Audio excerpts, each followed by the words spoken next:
My name is Ryan Miller, and I've spent the last 15 years helping hundreds of people just like you to raise millions of dollars for their funds and for their startups. I am on a mission to help investors and founders to create new jobs, extreme wealth, and the dream life they deserve.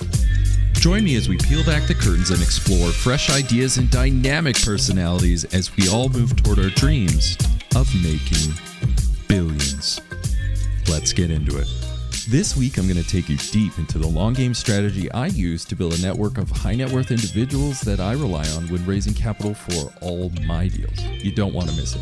Plus, I uncover 3 disciplines I continue to use today to create and grow the capital raising, deal finding, hilarious group of friends who have continually flowed cash and opportunities to me for years. Here we go. Welcome to another episode of Making Billions. I'm your host, Ryan Miller, and today we are going to talk about the one question I get asked a lot, which is, how did you raise all that capital? Well, today I will take you deeper on how I positioned myself in the early days to leverage my reputation and my relationships to build a network of high net worth individuals that would later on fund all the deals I presented. See, when raising capital, it really comes down to 2 key strategies, in my opinion. A long game strategy and, well, a short one. My experience has taught me that the short game strategy can get you money faster, but perhaps not as much as you need to get a deal over the finish line. The long game strategy, however, can yield you more money, but it does take a while. So today, we are going to talk about the long game strategy I used and the 3 disciplines you can implement today that can yield you massive capital for your next project, fund, or startup. Playing the long game in raising capital for me started when I arrived in Canada at the peak of the global recession. See, when I arrived, I had no friends, no connections, no experience to speak of. And perhaps many of you find yourself in this same position today. Whether you do or you don't, here's how you can get started from where you're at to have liftoff in your capital raising efforts. So step 1 is to make a clear picture of what you want this work to bring into your life and what will happen when it does. You see, I've learned at a young age that success is really the outcome of many things going right. However, where it all starts is knowing what you want.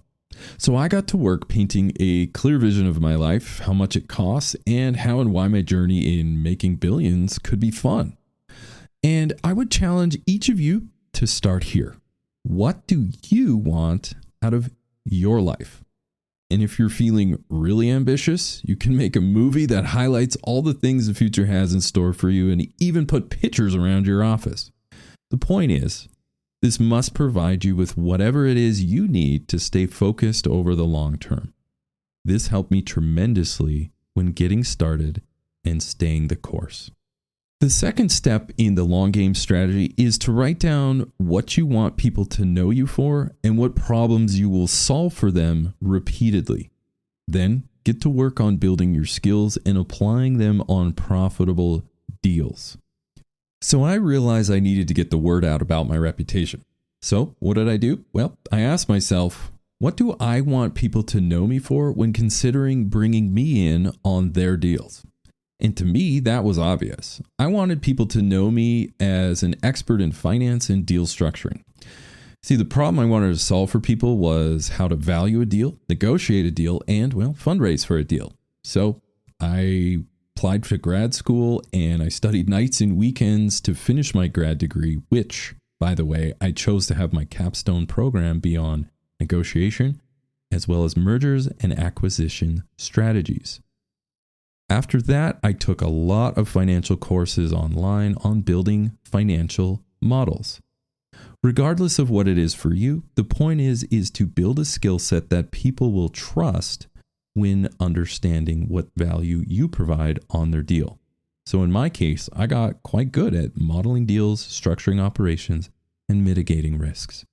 So with a grad degree and financial modeling skills in hand, I decided it was time to roll out my next phase of my strategy and get started on realizing my dreams even more than I was before.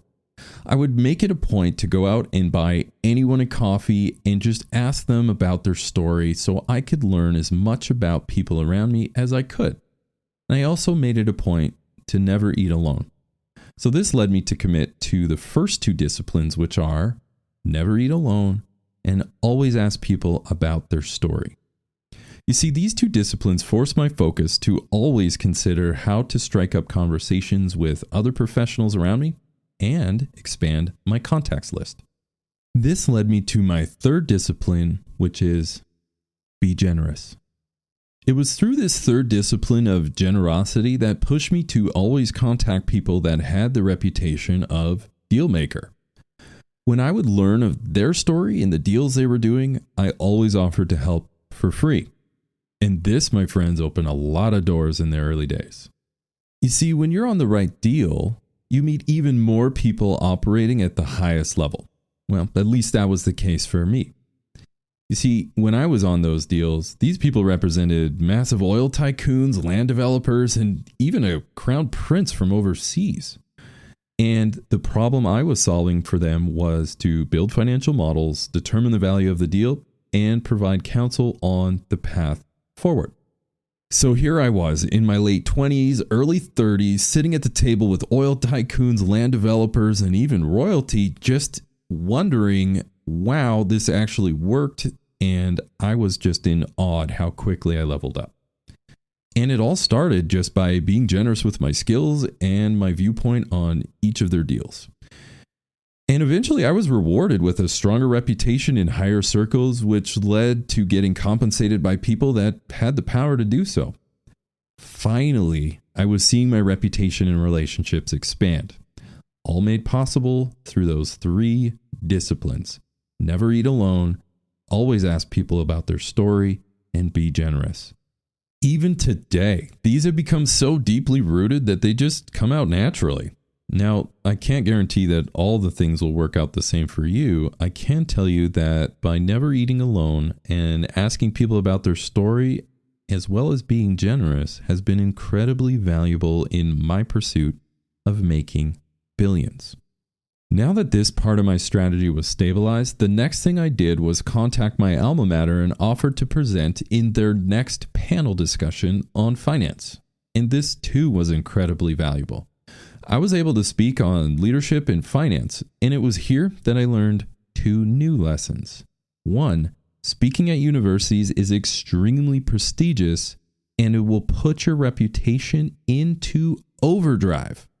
And two, many professors, they have side funds and projects and are deeply connected into the world that they teach. Getting in with them changed the game for me beyond measure. Since it's perceived in many higher circles that speaking at universities means you're an elite player in your field, I leverage that perception to complete my next step: sitting on boards. You see, it was a mentor of mine that taught me that sitting on boards is the ultimate rich person networking event.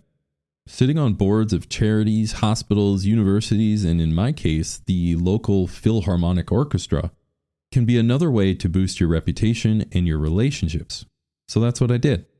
So in the dead of Canadian winter, I offered to take a colleague out for a hot chocolate. It was here that I learned of his connection to the board of the local orchestra.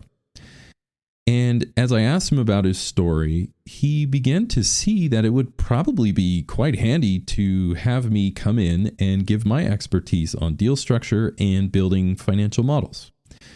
Well, here my colleague and I got them on a 3-year budget.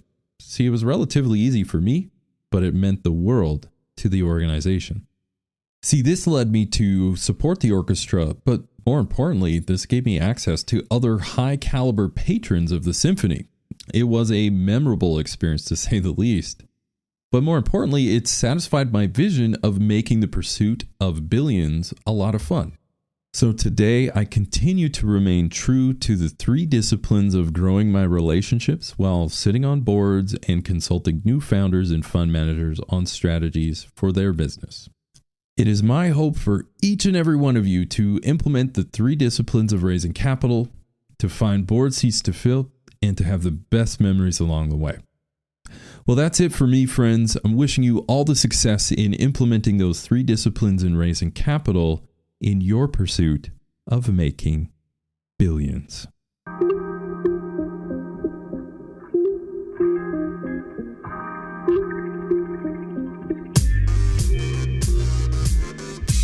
Wow, what a show. I hope you enjoyed this episode as much as I did. Now, if you haven't done so already, be sure to leave a comment and review on new ideas and guests you want me to bring on for future episodes. Plus, why don't you head over to YouTube and see extra takes while you get to know our guests even better. And make sure to come back for our next episode where we dive even deeper into the people, the process, and the perspectives of both investors and founders. Until then, my friends, stay hungry, focus on your goals, and keep grinding towards your dream of making billions.